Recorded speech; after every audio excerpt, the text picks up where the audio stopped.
No ano de 1994, a gente teve o lançamento de uma das melhores, se não a melhor adaptação já feita do Homem-Aranha. E sim, eu tô falando da animação dos anos 90. Antes dessa animação surgir, a gente não tinha tanta mídia relevante assim do Homem-Aranha. A gente tinha ali alguns desenhos mais clássicos ali, mais antigos do personagem, mas foi aqui que eles realmente começaram a introduzir uma história mais madura e desenvolver melhor os personagens. E essa daqui foi uma animação que ela conseguiu entender muito bem quem era o Peter Parker e todo esse núcleo de personagens em volta dele, entregando uma das versões mais fiéis do personagem e trazendo inúmeras adaptações de arcos clássicos dos quadrinhos. Mas é claro que ela também não foge de alguns problemas ali que ela teve na época, seja por conta da censura ou algumas mudanças ali para vender brinquedo, mas é inegável que essa é uma das melhores versões que a gente já teve do personagem, ou será que talvez ela seja a melhor? Então, salve rapaziada, eu sou o Bart e hoje bora falar se essa é realmente a melhor adaptação que o personagem já teve. E bom, aqui na animação a gente acompanha uma versão bem mais madura do Homem-Aranha, com Peter Parker ali já na faculdade. Ele ainda tá no início de carreira como super-herói, então a gente vai meio que conhecendo junto com ele toda a sua galeria de vilões. E aí a gente vai acompanhando todo o desenvolvimento desse personagem aí no decorrer da animação. E mano, aqui eles fazem isso muito bem. Ela sabe equilibrar o lado heróico do Peter com esse lado humano dele, com muitas vezes a gente vendo ele abrir mão de algo que ele quer pra fazer o que ele precisa. Bem no primeiro episódio a gente vê esse dilema acontecer, já que a gente tem a introdução do lagarto e com isso o Clarim vai pagar um bônus de $1000 e a primeira coisa que o Peter pensa é em comprar uma moto, talvez fazendo referência à moto que ele comprou lá nos quadrinhos. Porém, quando ele chega em casa e vê que a sua tia May ali tá com dificuldades para pagar as contas, ele abre mão de algo que ele queria muito para poder ajudar a pessoa que mais esteve ao seu lado. E pô, só nesse primeiro episódio você entende de forma sutil quem é o Peter Parker aqui. E ao decorrer da série a gente vai ver muitos outros momentos dele abrindo mão de coisas que ele quer fazer pro bem das pessoas. Ele consegue estragar seu relacionamento com a Mary Jane diversas vezes, destrói algumas chances que ele tem com a Felícia, é visto também como covarde inúmeras vezes, mas pra ele isso não importa, porque o que importa mesmo é ele fazer o bem maior. E aqui eles conseguem acertar muito bem quem é esse personagem e quais são os seus valores. A gente tem inúmeros momentos ali mostrando a importância que o Tio Ben e a Tia May tiveram ali na vida do Peter pra fazer ele ser essa pessoa de bom coração. Ela mostra que não é os poderes que o tornam um herói. O Peter, ele já é um herói em sua essência. A gente tem ali alguns episódios que provam isso, como a gente tem aquele confronto do Homem-Aranha com o Sexteto Sinistro, e aqui eles sequestraram a Tia May. Porém, naquela época o Peter ele tá com alguns problemas com seus poderes. Os poderes do Peter andam falhando, fazendo ele perder ele em diversos momentos. E mesmo quando ele tava ali sem poder nenhum, ele foi lá enfrentar os seus inimigos para poder salvar a pessoa que ele mais amava. Ou até mesmo também quando o Dr. Octopus apaga sua memória e o convence de que ele é um super vilão e parceiro ali do Dr. Octopus.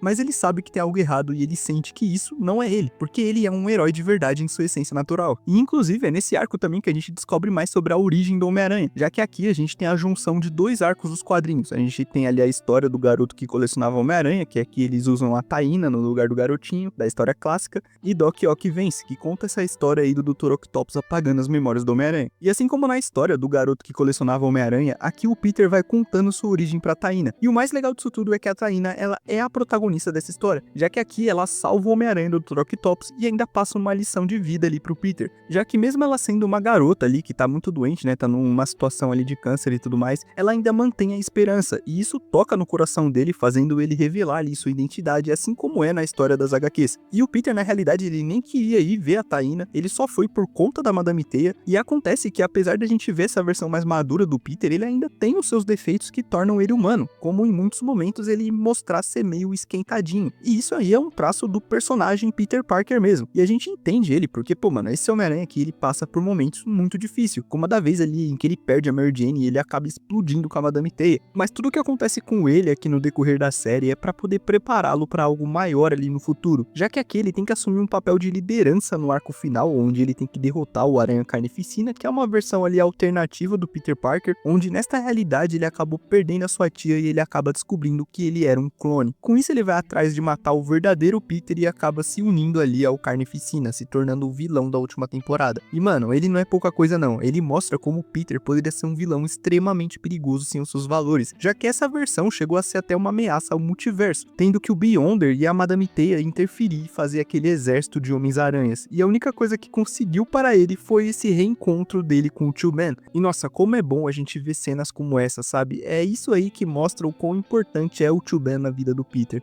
E é por isso que essa série acerta tanto. Ela não só entende quem é o Peter Parker, mas ela também faz questão de mostrar que ele é um herói por escolha, por valores, não pelos poderes. Desde cedo, essa versão nos lembra a importância do Tio Ben, do impacto da Tia May e de como o Peter carrega um peso que vai muito além da sua máscara. E ver o Tio Ben ali aparecendo no final, salvando literalmente o multiverso com uma única conversa, é o tipo de coisa que mostra o porquê o Homem-Aranha é tão especial. E também porque a gente sente tanta falta de ver esse lado dele nas versões atuais do personagem.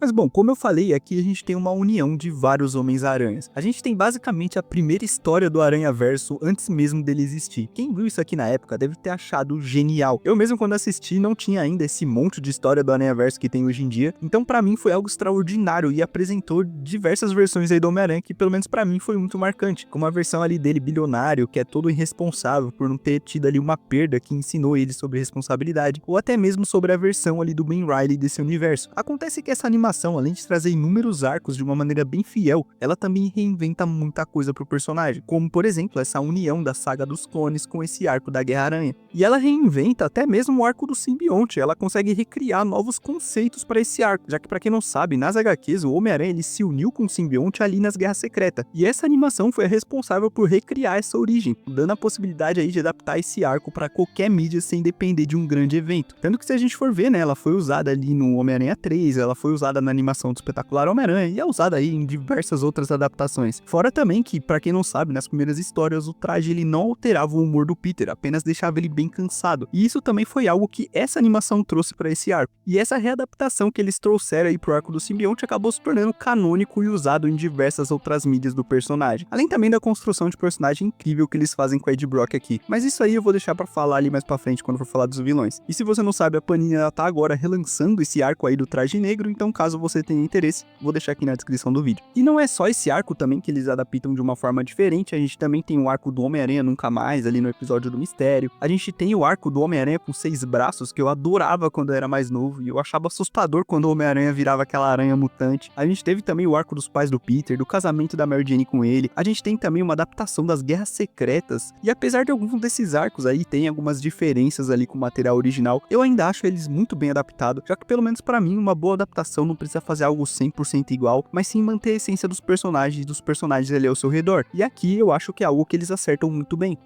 Além de apresentar também uma vasta galeria de vilões. Aqui você tem desde os mais desconhecidos até os mais conhecidos. O próprio Mancha, que hoje em dia é bem conhecido por conta do Aranhaverso, ele teve sua primeira aparição aqui fora dos quadrinhos nesse desenho. Fora que o desenvolvimento desses vilões são muito bem feitos. O Ed Brock mesmo, ele tá ali desde o primeiro episódio do desenho. E até chegar ali no arco do Venom, a gente vai vendo esse ódio dele pelo Peter e pelo Homem-Aranha se formando, criando o que pra mim é o melhor Venom que a gente já teve. A gente vê o ódio e a obsessão que ele tem pelo Homem-Aranha, até que no final ele tem ali sua redenção e se mostrando que no fundo ali ele era uma boa pessoa. E esse arco eu gosto muito também pela introdução do Carnificina. Essa animação aí, pra quem não sabe, sofreu inúmeras censuras bizarras, que eu vou falar ali mais pra frente. Então eu tiro o chapéu pros caras de conseguir trazer uma versão incrível aí do Carnificina sem ele precisar matar ninguém. Mesmo com as censuras, você sente que ele é um completo psicopata, tanto que esse simbionte aí é o vilão final aí do desenho, né? E outro vilão que eu gosto muito é o Duende Verde. Toda essa construção dele, mostrando que o Norman sempre foi alguém de caráter duvidoso, que o soro do Duende só criou essa dupla personalidade nele, é algo que eu gosto muito. E essa animação, ela mostra como ele é o maior vilão do Homem-Aranha. Ele consegue descobrir a identidade dele, tira o amor ali da vida dele, fazendo pela primeira vez a gente ver esse Peter em completa fúria. Mas mesmo assim, ele tenta fazer o que é certo ali naquele momento. Mais pra frente, a gente até tem ali o Harry sendo o novo Duende Verde ali, mas eu não acho que ele tem aquele mesmo carisma que o Norman tinha ali naquele manto, sabe? Mas a gente também tem o Duende Macabro nessa animação, que inclusive foi por causa dela que eu torço até hoje da gente ver um Duende Macabro nos filmes. Essa animação aqui fez eu adorar o Duende Macabro. E esse aqui foi um vilão que sofreu algumas mudanças ali, uma delas foi ele aparecer primeiro que o Duende Verde, por conta dessa história aí de venda de brinquedos e tudo mais, mas eu vou falar disso ali mais pra frente. E a gente também teve a mudança na identidade dele. Pra mim funcionou muito bem, já que ele trouxe aquele plot ali da Felícia descobrindo que seu namorado Jason era o Duende Macabro. E não é só esse vilão que sofre umas mudanças, a gente tem também alguns outros que eu particularmente não curto muito, como o Kraven ali sendo uma espécie de anti-herói, o Abutre sendo um velho tentando ficar jovem ali utilizando o traje dele, o que talvez pode justificar que é mais fácil vender um boneco de um vilão jovem do que de um vilão velho, talvez dá pra justificar isso, por isso que foi a decisão dos caras fazer assim. E eu também não sou muito fã do Electro, que aqui ele é filho do Caveira Vermelha. E acontece que nessa época tava pra sair o filme do Homem-Aranha do James Cameron, e eles iriam usar o Homem-Areia e o Electro como vilão principal, então o desenho ele não tinha permissão de usar os dois vilões, tanto que eles só puderam usar quando o filme foi cancelado, porém aí só deu tempo de inserir o Electro e aí eles colocaram aí dessa forma meio maluca. E outro vilão também incrível aqui nessa animação é o Rei do Crime. Mano, o Rei do Crime aqui, ele passa muita imponência, mano. E tudo que acontece ali, qualquer vilão que o Homem-Aranha vai enfrentar, geralmente sempre tá ligado ao Rei do Crime. É como se, mano, ele soubesse tudo e sempre tivesse ali um passo à frente. Além também do visual e a dublagem dele na série, pô, mano, é muito marcante, sério mesmo. Esse Rei do Crime aqui, mano, é o GOAT. Tanto que a gente tem até um episódio ali contando a origem dele, com o Homem-Aranha e o Demolidor se juntando. Pô, mano, esse episódio é bom demais, mano.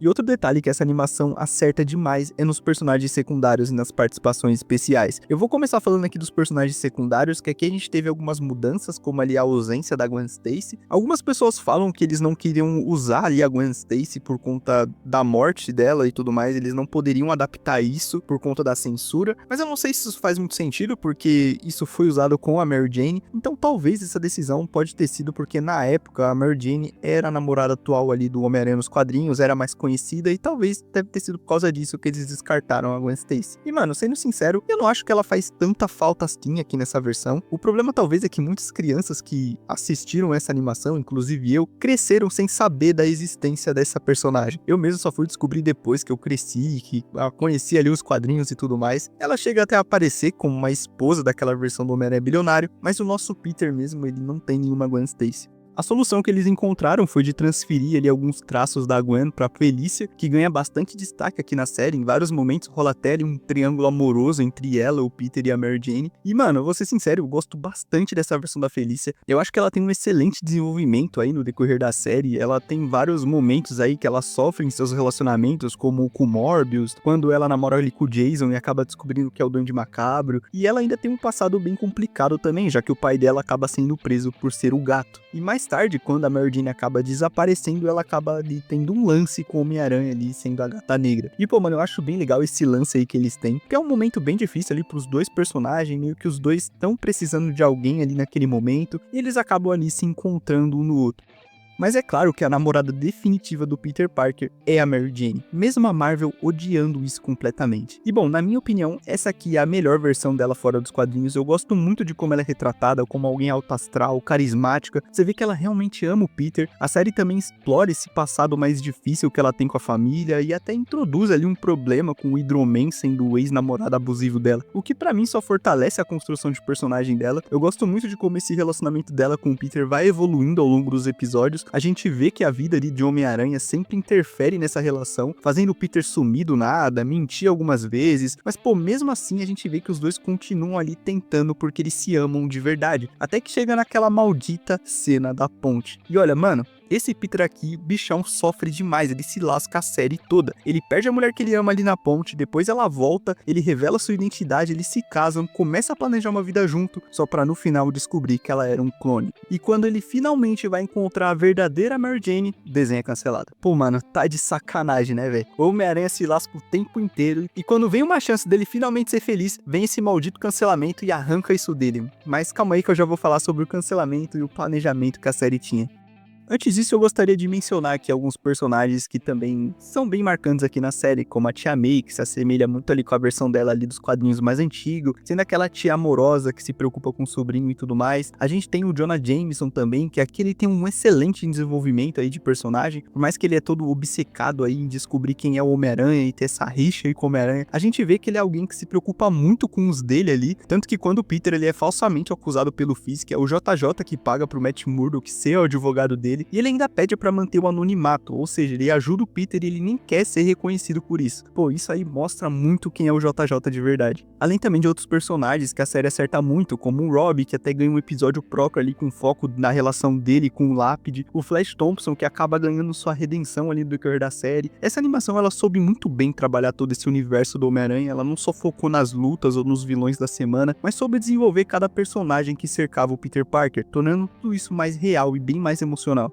Além disso, a gente teve também as participações especiais, que, pô, mano, isso aqui é algo que essa animação faz de uma forma muito bem feita, mano. Todo desenho do Homem-Aranha tinha que olhar pra essa animação e ver como é que se faz. Porque aqui, ele não é um garotinho bobinho ali, que só tá tentando fazer ali de tudo pra chamar a atenção do seu heróizinho que tá ali com ele. O Homem-Aranha tá ao lado daquele herói pra resolver o problema. O Homem-Aranha ali é um igual. Muito pelo contrário, eles são participações na história do Homem-Aranha. E é assim que deveria ser. E acaba que essa série aqui não é só uma porta de entrada pro universo do Homem-Aranha, mas sim como o universo da Marvel como um todo. Eu mesmo, muitos personagens eu conheci através dessa animação. Até mesmo o Homem de Ferro, eu primeiro vi nessa animação, depois eu conheci ele no filme. Então, só pra você ver como, tipo assim, essa animação ela foi bem introdutória ali pro universo Marvel. Mas bom, né, como nem tudo aí são flores, essa animação ela teve sim alguns problemas, como por exemplo a censura exagerada e o foco de vender brinquedos. Acontece que essa animação e outras ali do universo compartilhado dos anos 90 vieram com a ideia de vender brinquedos. E por causa disso, algumas coisas foram mudadas aqui na animação, como a introdução do Duende Macabro. A ideia era que ele surgisse depois do Duende Verde, assim como é também nos quadrinhos, mas eles já tinham feito inúmeros bonecos do Duende Macabro, então não tinha como eles voltar atrás e eles forçaram ele aparecer primeiro que o Duende Verde. Quase também que a gente não teve a Madame Teia, porque a justificativa deles é que o boneco dela não seria tão interessante para as crianças, e se não bastasse também essa obsessão por venda de brinquedos, ainda tinha essa censura exagerada que o desenho possuía. Ele não podia ter sangue, não podia ter soco na cara, não podia ter arma realista, evitava palavras ali envolvendo morte. Eles tinham até mesmo a preocupação de quando o Homem-Aranha pousasse, ele não machucasse os pombos. Realmente, aqui eles tiveram uma censura bem pesada. Porém, eu vou te falar que eu nunca nem percebi isso. Tipo assim, é claro que a partir do momento que a gente sabe dessa informação, a gente começa a reparar, mas eu mesmo nunca tinha reparado nesse detalhe antes. Além também de, mesmo com inúmeras censuras, eles ainda conseguiram introduzir vilões como Morbius, Carnificina, e é claro que eles mexeram um pouco nesses personagens, mas eles ainda conseguem trazer uma boa versão desses personagens aqui. Só que, né, infelizmente, o desenho acabou sendo cancelado após a 5ª temporada. Acontece que o contrato da produtora não foi renovado e pela falta de financiamento acabou levando a série a ser cancelada, terminando com aquele final em aberto. E eles até tinham planos para fazer uma 6ª temporada com o Peter procurando a sua verdadeira Mary Jane através do tempo, e ele acabaria ficando preso no passado onde a Mary Jane estaria. E o curioso também é que o Carnificina também estaria preso junto com ele e se tornaria o Jack Stripador, o que poderia explicar, né, do porquê não solucionaram o caso até hoje. E olha, apesar de eu achar essa ideia para 6ª temporada meio maluca, eu confio de que poderíamos ter tido uma boa história, já que é fato que eles conseguem entregar uma animação com extrema qualidade, mesmo diante de todos esses problemas que a animação teve. Mostra como essa equipe ela era realmente muito boa. O roteirista dessa animação, o John Semper, mano, ele criou tudo de bom que tinha nesse desenho, e ele teria feito ainda muito mais se não fosse alguns problemas devido à censura e esse lance de brinquedos. E mano, como eu queria que esse cara voltasse para fazer uma continuação desse desenho. Ele já falou que tem vontade de continuar, mas eles deram a mesma desculpa que deram para nosso público. Mas a verdade é que agora, saindo esse desenho do Amigão da Vizinhança, eles só vão trazer de volta essa série se esse desenho bucha aí foi cancelado. Mas infelizmente, a gente já tem até 2ª temporada para 2026 e 3ª temporada confirmada. Então agora, né, resta só nós juntar e fazer macumba pra esse bagulho flopar, né? E agora que eu já falei tudo sobre essa animação, aí vai a pergunta, será que essa é a melhor adaptação do personagem? E olha, mano, é uma pergunta bem difícil, já que a gente tem também a animação do Espetacular Homem-Aranha, que é simplesmente extraordinária, mas pelo menos pra mim, essa daqui é a melhor versão do personagem fora dos quadrinhos. É claro que a minha nostalgia acaba afetando muito, porque eu conheci o Homem-Aranha graças a essa animação, eu cresci com essa versão do personagem, e aí junta essa nostalgia que eu tenho com a qualidade que esse desenho possui também, e não tem como, pô, não tem como essa daí não ser a minha versão favorita do personagem, já que ela foi muito marcante pra minha vida. Mas é como eu falei, ele é naturalmente um desenho muito bom do Homem-Aranha, tanto que essa é a animação mais bem avaliada do personagem lá no IMDb. Ele te introduz a esse personagem de uma maneira muito fiel. Uma criança aí que assistiu esse desenho, ou até mesmo assistiu o Espetacular, consegue entender vários valores aí do personagem, e é isso que eu acho que falta nas adaptações de hoje em dia. Pra mim, essa animação aqui, ela dá uma aula de como adaptar algo dos quadrinhos, já que ela não é um copia e cola ali das HQs, mas ela faz uma adaptação muito bem feita dos personagens, de inúmeros arcos ali dos quadrinhos, anos, além de se arriscar e criar novos conceitos, como a nova abordagem do simbionte, o primeiro protótipo ali de um aranha-verso. E essa animação aqui, ela já mata essa desculpa de que fã do Homem-Aranha quer sempre a mesma história, sendo que mesmo ela sendo fiel em muitas coisas, em outras coisas ela não é nada fiel. A gente tem a ausência da Gwen, a Felícia sendo uma amiga ali de faculdade do Peter, alguns vilões com motivações bem diferentes e outras mudanças mais bobas, como o visual do Peter, mas ela te entrega o mais importante, a verdadeira essência do Homem-Aranha e Peter Parker. E eu sinto que essa animação, ela até é um pouco meio esquecida, porque muita gente tende sempre a lembrar do espetacular Homem-Aranha quando fala de desenho do Homem-Aranha. E é claro que eu quero fazer mais vídeos aí de outras animações aí do Homem-Aranha, quero começar aí uma saga com vocês falando de todos os desenhos do Homem-Aranha, incluindo o espetacular, que é obrigatório ter nesse canal aqui, né? Então, né, já se inscreve aí pra você não perder os próximos vídeos, deixa o seu like se curtiu o vídeo e obrigado por ver o vídeo até aqui. Tamo junto, rapaziada.